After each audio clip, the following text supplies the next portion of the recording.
Seigneur, pourquoi dois-je subir tant d'humiliations? Pourquoi tout ce mépris, ces moqueries? Je me sens brisé. Mon enfant, je n'ai jamais été aussi proche de toi. Ce que tu vis aujourd'hui n'est pas une fin, mais une préparation. Une préparation? Mais pourquoi tout cela? Cela fait si mal. Regarde Joseph, regarde Jésus. L'humiliation qu'ils ont subie les a conduits à leur destinée. Ce que tu traverses a un but. Fais-moi confiance. Seigneur, aide-moi à comprendre. Comment puis-je traverser cette épreuve sans perdre espoir? En écoutant ceci, je t'ai préparé un enseignement qui te montrera comment ces humiliations peuvent devenir une bénédiction. Écoute et découvre mon plan pour toi. As-tu déjà vécu des moments où tu t'es senti écrasé par l'humiliation, rejeté, ou peut-être même méprisé? Ces instants où les mots ou les actes des autres ont laissé des blessures profondes dans ton cœur? Si oui, laisse-moi te dire ceci. Tu n'es pas seul. Beaucoup d'entre nous ont traversé ces vallées sombres, mais aujourd'hui, je veux t'apporter une vérité qui changera ta perception de ces épreuves. Ce que tu as subi n'était pas en vain. Les humiliations que tu as traversées avaient un but précis, un but divin. Alors, prends un instant et écris dans les commentaires ce mot, but. Oui, but, car aujourd'hui, tu vas découvrir pourquoi ces expériences, aussi douloureuses soient-elles, peuvent être transformées en bénédictions. Dans cette vidéo, nous allons plonger profondément dans la parole de Dieu et révéler comment les humiliations que tu as subies peuvent devenir une force, une préparation divine pour quelque chose de bien plus grand. Reste avec moi jusqu'à la fin, car non seulement tu recevras des clés spirituelles puissantes, mais aussi une prière qui te libérera des chaînes du passé. La Bible dit dans Romains 8, 28, « Nous savons du reste que toutes choses concourent au bien de ceux qui aiment Dieu, de ceux qui sont appelés selon son dessein. » Ce verset est une promesse. Ce que tu vis, même dans la douleur, est une partie du plan parfait de Dieu pour toi. Et dans 1 Pierre 5, 10, il est écrit, « Après que vous aurez souffert un peu de temps, le Dieu de toute grâce, qui vous a appelé en Jésus-Christ à sa gloire éternelle, vous perfectionnera lui-même, vous affermira, vous fortifiera, vous rendra inébranlable. » Ces passages montrent que l'humiliation n'est pas une fin en soi, mais un processus de transformation. Dieu utilise les moments difficiles pour te perfectionner, te fortifier et te préparer pour un appel bien plus grand. Tu veux savoir comment? Reste attentif, car nous allons explorer ensemble 15 enseignements clés qui vont changer ta perspective sur ce que tu as traversé. Mais avant de continuer, si ce message résonne en toi, abonne-toi à cette chaîne et active la cloche pour ne manquer aucune de nos prochaines vidéos. Cela nous aide aussi à répandre ce message d'espoir à travers le monde. Imagine-toi, à la fin de cette vidéo, sortir avec une nouvelle force intérieure, une paix que personne ne pourra te voler et un sentiment de restauration profonde. Ce sont les bénéfices que tu découvriras en appliquant les enseignements d'aujourd'hui. Alors, reste avec moi, car chaque leçon est comme une pierre précieuse que tu ne voudras pas manquer. Commençons avec le premier enseignement. Dans la Bible, l'histoire de Joseph est une preuve vivante que les humiliations préparent le terrain pour la gloire. Souviens-toi, Joseph a été rejeté par ses propres frères, vendu comme esclave, accusé à tort et emprisonné. Pourtant, chaque humiliation a été un pas de plus vers l'accomplissement du plan divin. Quand ses frères sont venus à lui, affamés, il leur a dit « Vous aviez médité de me faire du mal. Dieu l'a changé en bien pour accomplir ce qui arrive aujourd'hui, pour sauver la vie à un peuple nombreux. » Genèse 50, 20.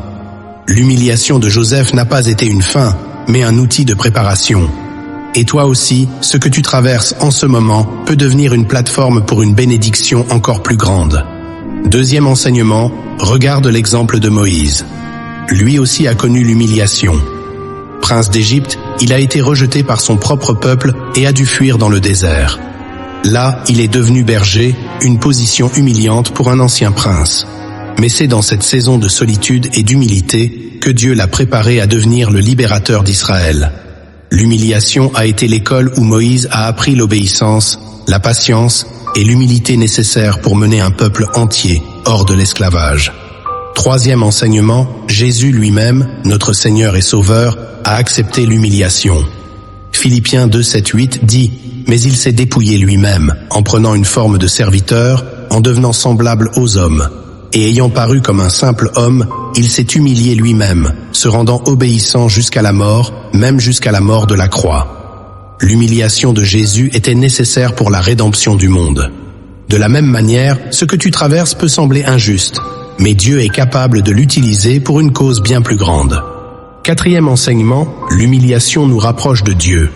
Combien de fois, dans tes moments de faiblesse, as-tu crié à lui ? David, dans ses psaumes, a souvent exprimé sa douleur face à la honte et au rejet. Mais à chaque fois, il retournait vers Dieu, trouvant force et refuge en lui. Car il ne dédaigne pas, il ne rejette pas la souffrance du malheureux, et il ne lui cache point sa face, mais il l'écoute quand il crie à lui. Psaume 22, 25. Cinquième enseignement. Les humiliations nous enseignent l'humilité véritable. Dieu résiste aux orgueilleux, mais il fait grâce aux humbles. Jacques 4, 6.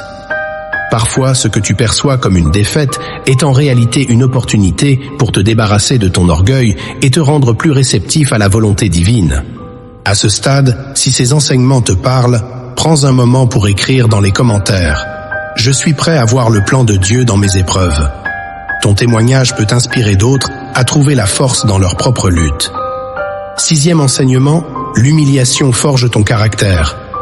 Tout comme l'or est purifié dans le feu, ton âme est raffinée à travers les épreuves. Job, un homme connu pour sa souffrance, a déclaré « Mais il sait quelle voie j'ai suivie. S'il m'éprouvait, je sortirais pur comme l'or. » Job 23, 10. Septième enseignement. Elle prépare un témoignage puissant.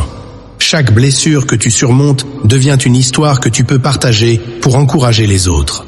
Paul, après avoir affronté des persécutions, a écrit « Je suis persuadé que les souffrances du temps présent ne sauraient être comparées à la gloire à venir qui sera révélée pour nous. » Romains 8, 18.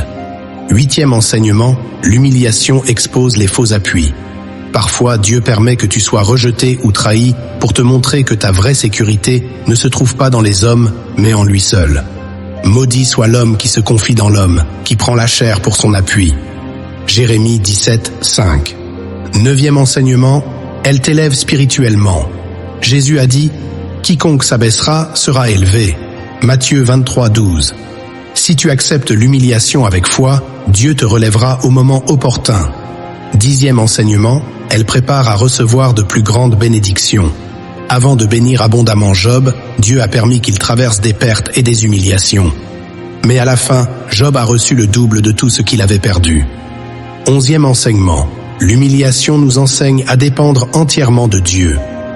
Paul a témoigné dans 2 Corinthiens 12, 9, 10 « Ma grâce te suffit, car ma puissance s'accomplit dans la faiblesse. » C'est dans nos moments d'humiliation que la puissance de Dieu se manifeste le plus clairement.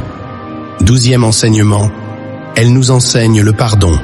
Lorsque tu es humilié ou blessé par les autres, tu es confronté à un choix, garder rancune ou pardonner.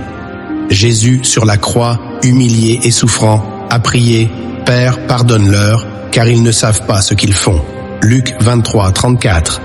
Suivre cet exemple te libère du poids de l'amertume. 13e enseignement, elle révèle qui sont tes vrais amis. Dans les moments d'humiliation, ceux qui restent à tes côtés, ceux qui te soutiennent dans l'épreuve, sont souvent les relations que Dieu a placées dans ta vie pour t'encourager et te fortifier. Proverbe 17, 17 dit « L'ami aime en tout temps, et dans le malheur il se montre un frère. » 14e enseignement, elle te prépare à gérer les bénédictions futures avec sagesse. Lorsque tu passes par des humiliations, tu apprends à rester humble même après avoir reçu des bénédictions. Souviens-toi de Joseph. Bien qu'il soit devenu le gouverneur d'Égypte, il a gardé un cœur rempli de pardon et de service. 15e enseignement, elle ouvre la porte à une gloire incomparable. La Bible dit dans 1 Pierre 5, 6 « Humiliez-vous donc sous la puissante main de Dieu afin qu'il vous élève au temps convenable. » Tes humiliations ne sont pas une fin. Elles sont une étape vers une élévation que seul Dieu peut orchestrer. Ces enseignements montrent que l'humiliation n'est jamais une défaite lorsqu'elle est vécue dans la foi. Chaque épreuve est une occasion de croissance, de transformation et de préparation pour le plan parfait de Dieu. À ce moment précis, je t'invite à partager dans les commentaires une expérience où tu as vu Dieu transformer une humiliation en bénédiction. Cela pourrait encourager quelqu'un d'autre à trouver la force de persévérer. Pour résumer, nous avons vu que les humiliations ne sont pas une fin en soi, mais un outil divin pour affiner ton caractère, fortifier ta foi et te préparer à recevoir les bénédictions que Dieu a prévues pour toi. Ces moments de douleur et de rejet peuvent devenir des pierres angulaires de ton témoignage et des preuves vivantes de la fidélité de Dieu. Alors aujourd'hui, décide de voir ces épreuves sous un nouveau jour. Regarde-les comme des opportunités d'apprentissage et de transformation. Dieu est avec toi dans chaque pas de ce chemin. Maintenant, prions ensemble. Père Céleste, je viens devant toi avec un cœur humble et reconnaissant. Je te remercie pour chaque épreuve, chaque humiliation que tu as permis dans ma vie. Bien que je ne comprenne pas toujours, je choisis de te faire confiance. Seigneur, transforme mes blessures en force, mes douleurs en témoignages et mes humiliations en gloire pour ton nom. Aide-moi à pardonner à ceux qui m'ont blessé et donne-moi un cœur rempli d'humilité et de paix. Fortifie ceux qui écoutent cette prière. Rends-les inébranlables dans leur foi et prépare-les à l'élévation que tu as prévue pour eux. Je déclare ta victoire sur chaque situation difficile. Dans le précieux nom de Jésus-Christ, Amen. Avant de partir, je t'invite à partager cette vidéo avec une personne qui a besoin d'entendre ce message. Et si ce contenu t'a béni, abonne-toi et active la cloche pour continuer à recevoir des enseignements édifiants. Ensemble, propageons ce message d'espoir et de foi. Que Dieu te bénisse abondamment.